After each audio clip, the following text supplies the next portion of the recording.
What's the meaning of breastbone?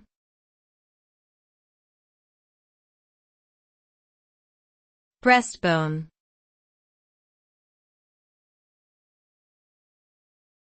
Breastbone.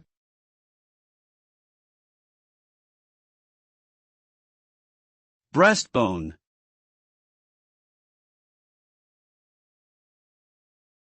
Breastbone.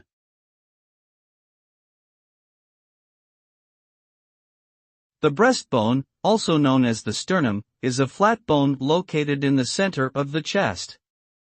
It connects to the ribs via cartilage and forms the front of the rib cage, protecting vital organs such as the heart and lungs.